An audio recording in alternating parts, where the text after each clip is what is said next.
Early in War Machine, we had the different chassis for Warjacks. The same applies to the Colossals. Each nation has these new variants that they've been working on. Storm technology. Victor blow stuff up real good. Blocking Necrofactorium. Bringing the fire and the light of Menoth. The Helios is a real enigma. Focused more on voltaic energy. The process of creating these new Colossals has been both challenging and rewarding, and I can't wait to see... Well, what is it? I'm in the middle of an interview. I've got that thing you were asking about.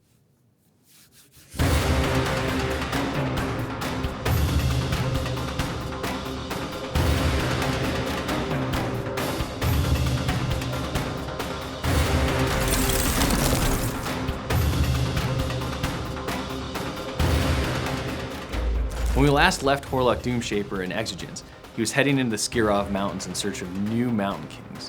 What he finds, however, is Mountain Kings that have been changed through the Trollkin adaptation process to better suit their frozen environment, their frozen prisons.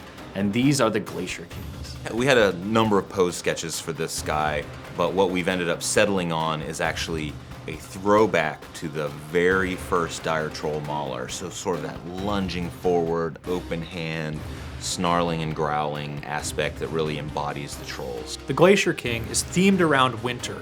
It has the frozen ground animus, which has the potential to make icy ground around it and cause enemy models to fall down. It also has frosty fists that can freeze people, a wind thrower ranged attack, and it has a new snowfall ability that actually creates snowy concealment around it. It's basically drawing on the cold of its environment to defend itself and to lash out.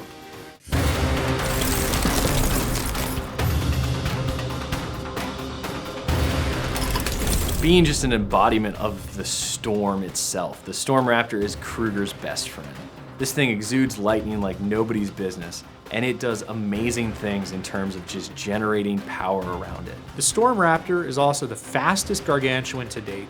It has flight, and it has a combination of abilities that can increase both the attack rolls and the damage rolls of your electrical weaponry in your Circle army. And so the Storm Raptor is this extremely formidable, dangerous creature that, unless you happen to be immune to lightning, will probably kill you.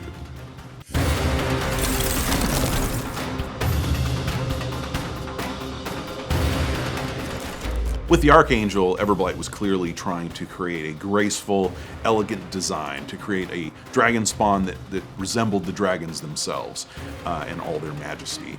The Lightbringer is something else. The Lightbringer is a very strange Gargantuan. As opposed to just being some sort of murder machine, this thing is constantly spewing forth ash. This means that the area all around the Lightbringer will have these blight effects within it. For example, it's able to cause magic in its environment to fail. It can reduce the health and defenses of enemies that are nearby.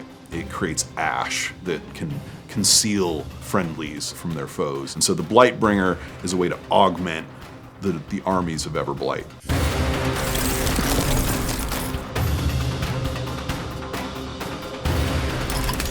If there's one Scorn Warbeast that we've wanted to do for years now, it has to be the immense Desert Hydra. This monster with multiple heads, a huge reputation for being just a nasty critter of the desert.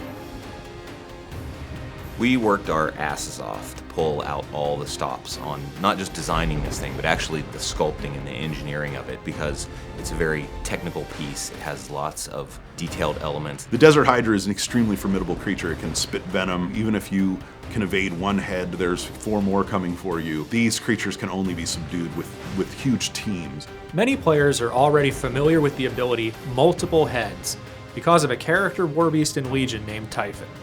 Well, the Desert Hydra has 5 heads. It also has the Multiple Heads ability, so it can make 5 initial attacks like Typhon's 3. It can freely choose between spitting acid and biting people with its big old heads. There aren't a large number of them in captivity, but clearly they command a premium, and Supreme Archdomina Makita is demanding more of them for the war front, so I'm sure there's some Paingiver Beast Handlers hard at work to secure more Desert Hydras for the war effort. Through our design process and our development process and playtest, we were able to come up with these models that are just as powerful and on the same level as their predecessors, but don't replace them in any way. They just simply offer new alternatives and new ways of exploring these great models on the tabletop.